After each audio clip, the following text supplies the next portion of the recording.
उस दिन हवेली में खास माहौल था। गीता के माता पिता मोहन और सरला कई दिनों बाद अपनी बेटी से मिलने आए थे। आज सब लोग एक साथ बैठकर रात का खाना खाने वाले थे। सब लोग खाने के लिए बैठे थे। रसोई से छोटी बहू नीलम अपने हाथों से थाली सजा कर ला रही थी। उसके चेहरे पर हल्की सी मुस्कान थी, लेकिन आंखों में कुछ और ही चल रहा था। वो एक खास थाली गीता के सामने रखती है। उसी समय दरवाजे के पास खड़ा भोला सब देख रहा होता है। उसके चेहरे पर शक साफ दिखाई दे रहा था। जैसे ही नीलम पीछे हटती है, मालिक, एक बात कहनी थी। सबकी नजरें उसकी तरफ मुड़ जाती हैं। क्या बात है भोला? मालिक, ये जो छोटी बहू ने बड़ी बहू के सामने थाली रखी है, इसमें मुझे कुछ गड़बड़ लग रही है। कुछ दिनों से मैं देख रहा हूँ, छोटी बहू खाने के साथ कुछ ऐसा करती है जो ठीक नहीं लगता।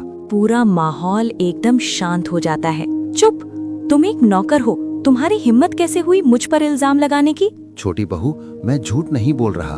अगर मैं गलत हूँ तो आप ही ये खाना खा लीजिए। मैं बड़ी बहू के लिए दूसरी थाली ले आता हूँ। नीलम एक पल के लिए घबरा जाती है। हाँ नीलम, अगर कुछ गलत नहीं है तो तुम खा लो। कम से कम सबको तसल्ली हो जाएगी।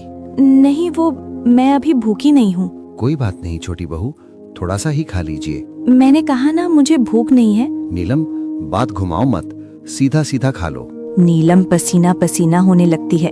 अगर कुछ नहीं है तो डर कैसा? छोटी बहू, खा लीजिए। नीलम, ये आखिरी बार कह रहा हूँ, खाओ इसे। नीलम के हाथ कांपने लगते हैं।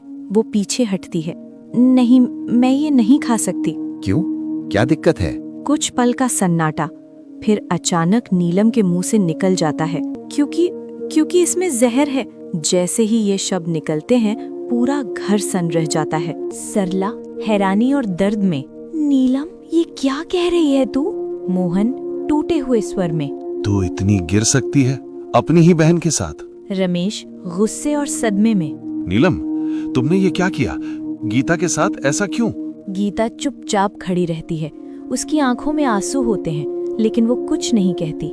नीलम रोते हुए, लेकिन सच्चाई सामने आ चुकी होती है। मैं बस उसकी खुशियां बर्दाश्त नहीं कर पा रही थी। सब कुछ उसी को क्यों मिलता था? मैं हार गई थी, इसलिए। बस, बहुत हो गया। जिस घर में बहू बनकर आई, उसी घर को बर्बाद करने चली थी तू। नीलम रोती हुई वहीं बैठ जाती है। उसकी सारी चालें अब उसी पर भारी पड़ चुकी थीं।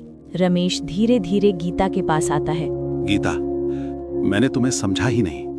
मैंने तुम्हारे साथ बहुत गलत किया। गीता आंसू पोंछते हुए धीरे से कहती है, गलती हर किसी से होती है, लेकिन उसे मान लेना ही सबसे बड़ी बात होती है। भोला और मीना एक तरफ खड़े होते हैं। उनके चेहरे पर संतोष होता है कि उन्होंने सही समय पर सच सामने ला दिया। सच चाहे जितना भी छुपाओ, एक दिन सामने आ ही जाता है। उस दिन के बाद हवेली में सब कुछ बदल गया। नीलम की जलन और बुराई का अंत हो गया और गीता की सच्चाई और अच्छाई की जीत हुई।